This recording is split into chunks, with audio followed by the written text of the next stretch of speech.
voted to retain the monetary policy rate at 27.5% following its 300 meeting, policy committee meeting which held in Abuja. This was disclosed by the Apex Bank's governor, Mr. Olayemi Cardoso, during the post-MPC press briefing on Tuesday. All 12 members voted unanimously to maintain current policy rates that the CBN stated.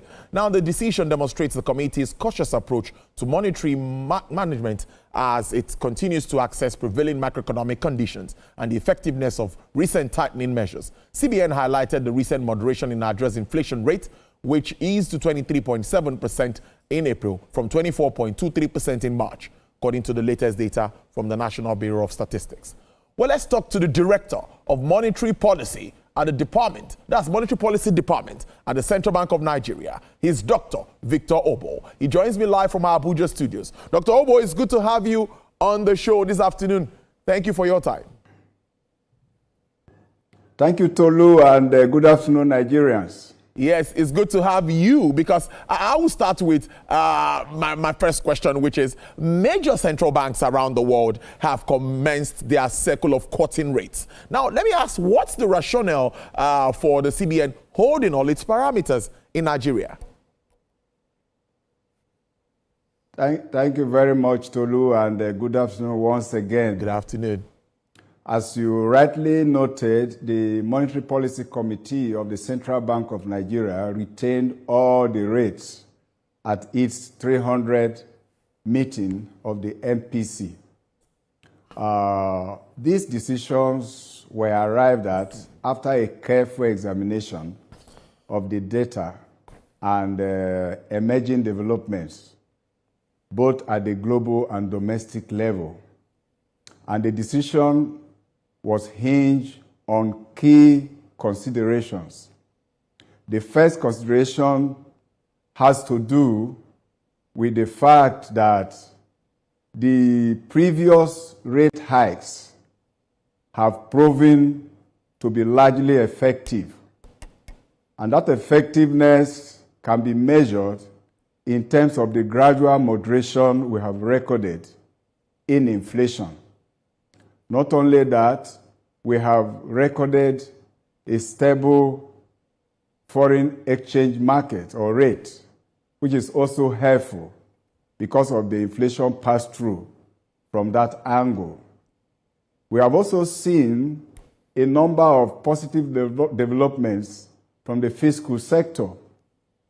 The price of PMS has declined interestingly. Food inflation, which reflects the prices of food items, has also come down, So all this gives comfort to the MPC. And because of that, they felt it is important to hold rate. The other point is that the previous number of rate hikes need time to permeate through the economy because of the lag in transmission to the real sector. So the MPC thought it wise to allow those lags to permeate so that the effect of the previous hike can crystallize and result in a moderation in inflation. The other consideration has to do with the emerging shocks from the global side. And that largely relates to the U.S. trade war with its trading partners. Even though Nigeria is not largely affected directly, whether you like it or not, the ripple effect of that war will have effect on Nigeria. Right now, we have seen the fluctuation in the price of crude oil, which is a major export earner to the Nigerian government, and that could affect the fiscal revenue. So it is important to maintain a cautious approach to ensure that those impacts of the trade war does not affect us adversely.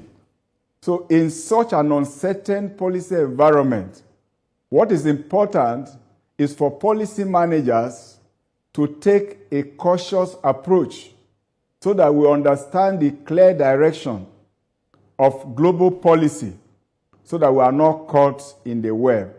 So it is important to observe that development for a good period, so that we understand the direction.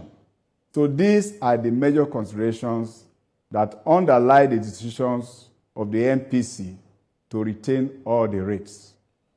Interestingly now, but what's prompting the MPC's confidence, of course, on inflation's outlook at this time?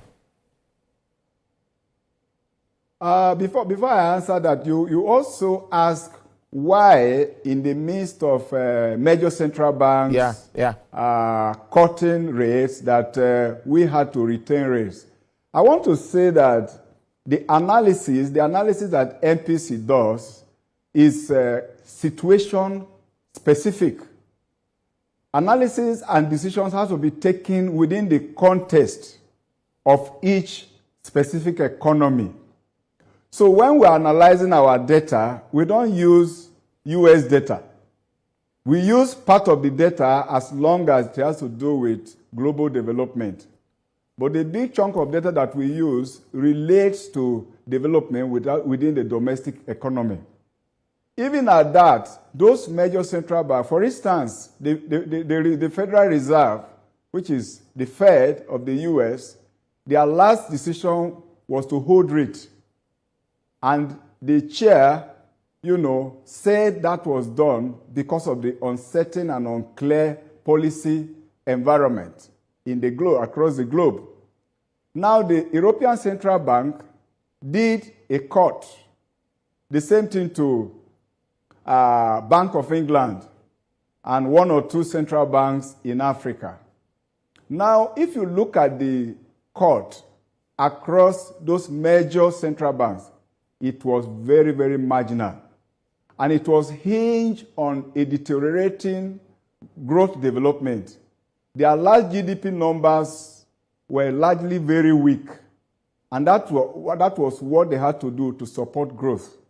So the context within which they did was different, and also their cut was marginal. Okay, come to think of Ghana. Ghana recorded a moderation in inflation, but the committee in Ghana raised rates by 100 basis points. That is to show us that we are following our own data, and so decisions are data-driven and country-specific. Thank you. Interesting. Can you remind me of the next question? Yes, I took you up on, immediately after that, I asked you that what is prompting the MPC's confidence with regards to inflation outlook? Thank you. MPC is optimistic that inflation in the near term will continue to moderate. We have already seen the positive impact of our previous hikes, which is helping to moderate inflation. Particularly, the moderation from March to April is interesting. Now, look at the drivers of inflation. One of the key drivers of headline inflation is the one from food. But if you watch the data carefully, you will understand that from January up to April, food inflation has been on a consistent journey of decline, which shows that if that continues, it will actually put some positive impact on headline inflation. That is one. Another major shock that has led to increase in inflation is the price of PMS. And we can see the moderation in the price of PMS. It's another area that have given us serious hope that inflation is on the decline. The stability of the foreign exchange rate is also helpful, because once you're able to get your exchange rate stable, it goes a long way to moderate inflation. We are also aware of the various programs that government, the fiscal authority is implementing, particularly in terms of support to farmers And we know that with the outcome of this, and as rainy season sets in, definitely the aspect of food inflation will continue to moderate. We have also, despite some, shocks, security shocks here and there, on a general note, the military has done a great job, and we have seen some form of, moderation in insecurity incidents, especially in farming communities. All this added up to give the committee some respite that inflation is on a downward journey. Governor Cardoso says the Naira is now very competitive. I'm going to ask you that question. What does this mean for our economy and our businesses? Thank you very much. A competitive currency simply means that that currency is appropriately priced, is appropriately valued. The value of the currency is appropriate. It is not too overvalued, neither is it too undervalued. That talks about the competitiveness of the currency. What the governor is saying is that the Naira now is appropriately valued. And that has serious advantage. If your currency is appropriately valued and is not overvalued, the major advantage that has is that it makes your exports, cheap. And because your exports are cheap, it is competitive. Your exports are able to compete with your peer countries and similar products elsewhere. Why? Because it is cheaper to use $1 now to buy those goods in Nigeria. So that attracts investors to Nigeria. And if it makes our exports attractive, what that means is that it will increase revenue, it will create jobs, and incidentally, it will promote growth. So with the flexible exchange rate that has been, implemented by the bank and the commitment of Governor Cardoso-led, management to continue to implement those reforms in the exchange rate market, we can see that the exchange rate is stable. And that flexible exchange rate shows the actual value of the Naira. So in all, it helps to promote growth. All right, then. Let's take a break now. President Bola Tinubu has arrived at the National Summit for the All Progressive Congress in the banquet hall of the Villa. And we'll continue our Business Nigeria program and our conversation on all other platforms. Stay with us. All right, thank you so much for staying with us. I still have Dr. Victor Oboh there, who's been speaking to me around the outcome of the MPC meeting for the month of May. Now, could you speak on the CBN's outlook for global trade and, of course, its fight to tame inflation? Thank you very much. CBN is doing a lot within its statutory responsibility to promote trade as much as it relates to the payment aspect of trade. That is meant that as an enabler to the fiscal authority, we want to simplify everything and remove any bottleneck that is associated with payment. As you know, payment is central to the promotion of trade. So the CBN is doing a lot to ensure that trade facilitation takes on smoothly, particularly with AFCFTA, which is the big elephant in the room now. The CBN has done a lot. The most recent, circular from the CBN, which was meant to encourage trade facilitation and trade transactions, especially for SMEs, is monumental in this direction. You will agree with me that just recently, the CBN issued a circular allowing, MSMEs to transact, businesses through the PAPS. The PAPS is a Pan-African payment system. And what that means is that you'll be able to transact business, import and export across Africa without using a third-party payment infrastructure. So our new infrastructure is PAPS. And one of the bottlenecks to the use of that has been the difficult documentation process. The CBN, in its circular recently, has to simplify that and mandated or direct banks that all transactions for individual businesses below 2,000 should now only depend on KYC, the basic KYC requirement. And then for corporates, up to below $5,000 per month, now they can just use the basic KYC too. And also just use AML requirements, that is anti-money laundering requirements too. So what I'm trying to say is that the CBN is doing a lot to promote trade, because we know that trade facilitation and promotion is helpful to us. When people trade and we export, we're able to earn FX, and then we're able to build our reserve.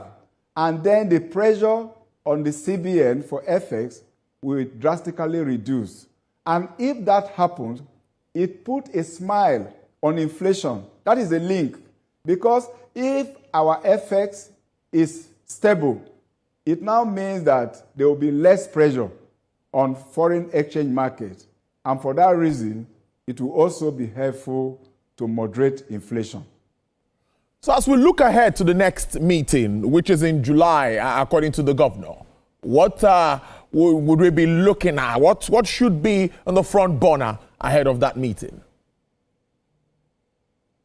Thank you very much. Mr. Governor Olayemi Cardoso has made it abundantly clear that he is ready, him and his team are ready to stay the course to ensure that the fight against inflation is done headlong. He has reverted to orthodox monetary policy, where all efforts are geared towards bringing down inflation. Inflation, low and stable inflation, as we all know, is a win-win for everybody. It's good for Nigerians, it's good for businesses, it's good for the household, it's good for government. So he has continued to stay the course.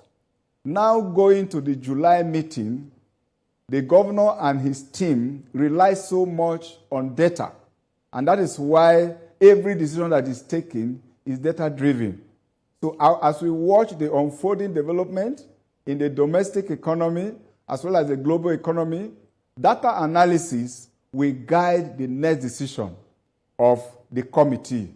But I assure you that their focus is to ensure that inflation is moderated to a reasonable level. Dr. Victor Oboh, Director of Monetary Policy Department at the Central Bank of Nigeria, thank you so much for your insights into the outcome of the May MPC meeting. We appreciate this. Thank you, and it's my pleasure to be here. All right, then. All right, still to come on the show, Nigeria's sugar crisis.